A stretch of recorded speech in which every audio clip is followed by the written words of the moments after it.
Students, I hope कि आप सब अच्छे होंगे। आज हम यहाँ पर देख रहे हैं फोर्स एंड प्रेशर। इस लेसन की पहली कंसेप्ट है फोर्स। तो यहाँ पर हम देखेंगे डिटेल में फोर्स के बारे में। और स्टूडेंट्स की मुझे टाइम नहीं मिल रहा है, इसके लिए मैं आपके लिए वीडियो नहीं बना पा रही हूँ। तो जैसे भी मुझे टाइम मिलेगा तो मैं आपके लिए न्यू और बहुत अच्छे से वीडियोस बनाती रहूँगी। ओके, तो चलो अब स्टार्ट करते हैं। Force, when you move a table or chair from its place you push in exert of force with your hands। अगर तुम कभी भी टेबल या चेयर इस जगह से उस जगह पर अगर रखना है आपको, तो इसके लिए पुश या फिर फोर्स आपको लगाना ही पड़ेगा। और ये एक्सर्ट यानी आपको फोर्स योर हैंड से आपको यहाँ से वहाँ चीज़ उठाकर रखना पड़ेगी। तो इसके लिए आपको एक्सर्ट फोर्स लगेगा, यानी आपको यहाँ पर परिश्रम करना पड़ेगा, यानी आपको यहाँ पर आपका जो एनर्जी है खर्च करना पड़ेगी। You have to apply a force to push open a gate. अगर तुमको कभी गेट भी ओपन करना है तो इसके लिए भी आपको पुश या फिर पुल करना होगा। You exert a force to pull open a drawer of your cupboard. अगर आपका कबर्ड है, यानी आपका जो कपड़े रखने की अलमारी है, तो उसको भी आपको अगर ओपन करना है या क्लोज करना है तो आपको यहाँ पर पुश या फिर पुल करना ही पड़ेगा। When you kick a football, अगर आपको फुटबॉल से पैर से फुटबॉल को किक मारना है तभी वो क्या होगा, यहाँ पर फोर्स लगेगा और वो उछलकर बाजू जाएगा।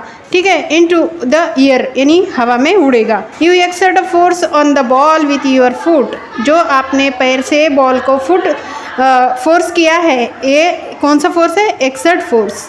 And when you jump into air force pulls you back to the earth। A force is a pull or push, it's not something an object has, it is the result of an interactions between the object। यानी जो भी आपको पुल या push करना है, इसके बाद आपके तरफ अर्थ की तरफ जो भी चीज़ पुल या पुश करने के बाद जैसे ही जंप करती है हवा में, वैसे ही क्या करती है, वो अर्थ की तरफ बैक टू हो जाती है। तो इसके वजह से क्यों होती है कि फोर्स जो ग्रेविटेशनल फोर्स होता है अर्थ के पास, इसकी वजह से जो भी चीज़ एयर में एक्सर्ट करती है वो फिर से रिटर्न यहाँ पर आ जाती है। तो फोर्स इज पुल और पुश, यानी तीन चीज़ें यहाँ पर लगती हैं फोर्स करने के लिए, फोर्स या फिर पुल या फिर पुश। ठीक है, नॉट समथिंग एन ऑब्जेक्ट, यानी इसके बिना कोई भी ऑब्जेक्ट यहाँ पर हमको इधर से उधर हिला हुआ या फिर यहाँ से वहाँ गया हुआ ऑब्जेक्ट हमको बिल्कुल भी दिखाई नहीं देगा। A force is not only required to move an object it but also required to stop its movement.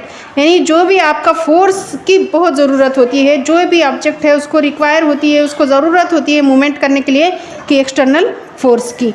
While cycling how do you stop your bicycle. देखो, आप अगर कभी जैसे कि साइकिल चलाते हो तो आपको स्टॉप करना है उसको, तो यहाँ पर क्या करोगे आप? When you apply the brakes, तो क्या लगा दोगे आप? फाट से ब्रेक लगा दोगे। They exert the required force stop movement of the bicycle. और क्या हो जाएगा, यहाँ पर ये ब्रेक लगा दिए, मतलब वहाँ पर एक्सर्ट फोर्स लग गया और वहाँ पर उसको ज़रूरत थी और वो फोर्स लगाते ही वो स्टॉप हो गई। ठीक है, a force is a push और pull an object resulting from its interaction with another object which can cause a change in the shape, direction or motion of the object। यानी force या फिर push या फिर पुल, इन तीनों चीज़ों की वजह से ऑब्जेक्ट का रिजल्ट हमको क्या मिलेगा, यहाँ पर जो है ऑब्जेक्ट अनदर यानी इस जगह से उस जगह पर चेंज करने के लिए हमको उसका शेप या फिर उसकी साइज, उसका डायरेक्शन, उसका मोशन, ये हम क्या कर सकते हैं, यहाँ पर चेंज कर सकते हैं। The unit of measure of force Newton, यानी ये जो मेज़र किया है तो ये किसने किया? न्यूटन ने। And is represent as an, यानी उसको रिप्रेजेंट किया जाता है एन के नाम से भी जाना जाता है। Force when apply on a body can have many types of effects on it. और इसके बहुत सारे ऐसे इफ़ेक्ट भी हैं, बहुत सारे ऐसे यहाँ पर टाइप्स है। तो इसके बारे में हम अगले में जानेंगे अगले वीडियो में। Thank you for watching.